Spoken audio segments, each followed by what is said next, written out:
Good morning to all of you. Myself, Miss Nitu, History and Punjabi teacher in RK Public Senior Secondary School, Derabassi. आज मैं आपको खालसा पंथ की स्थापना के बारे में बताऊंगी।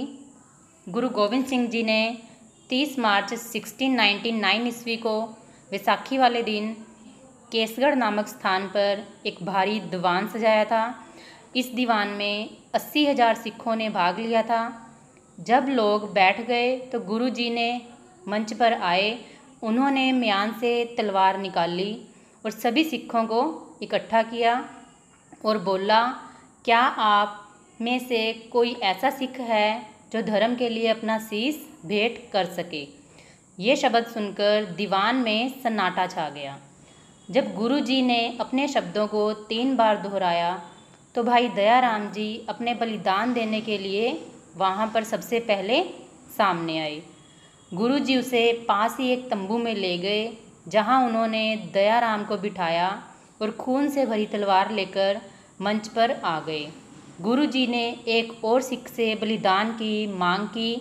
अब भाई धर्मदास जी, भाई मोहकम चंद जी, भाई साहिब चंद जी, भाई हिम्मत राय जी, ऐसे करके 5 सिख सामने आए।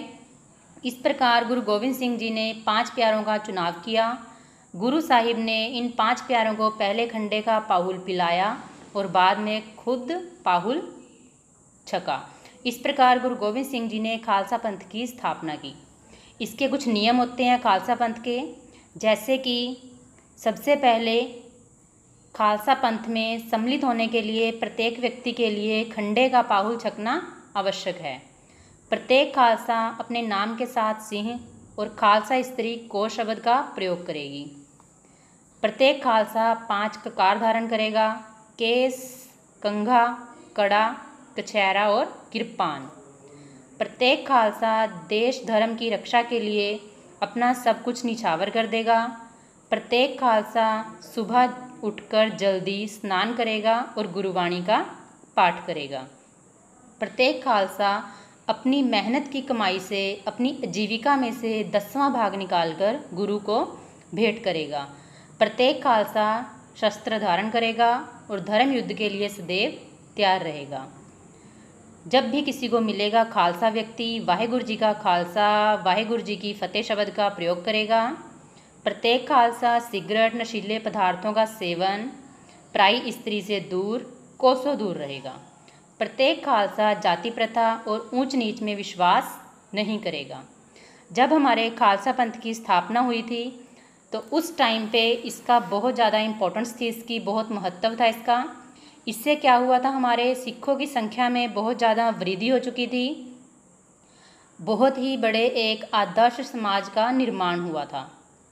मसंद प्रथा जैसी जो हमारी बुराइयां हो गई थी हमारी मसंद प्रथा के अंदर, उनको बिल्कुल ही ख़त्म कर दिया गया था। जो निम्न जातियों के लोग थे उनके उद्धार के लिए काफ़ी ज़्यादा काम किए गए थे। गुरु गोविंद सिंह जी उनके एक महान योद्धा भी बने थे। सिखों की राजनीतिक शक्ति का इससे उत्थान हुआ था। खालसा पंथ की स्थापना के साथ ही सिखों की राजनीतिक शक्ति का भी उदय हुआ था। असंख्य बलिदान के बाद वह पंजाब में अपनी स्वतंत्र मिसलें स्थापित करने में सफल हुए थे। इसके बाद 19वीं सेंचुरी में महाराजा रणजीत सिंह ने स्वतंत्र सिख साम्राज्य की स्थापना की थी। इस प्रकार अंत में खालसा का स्वप्न साकार हो चुका था।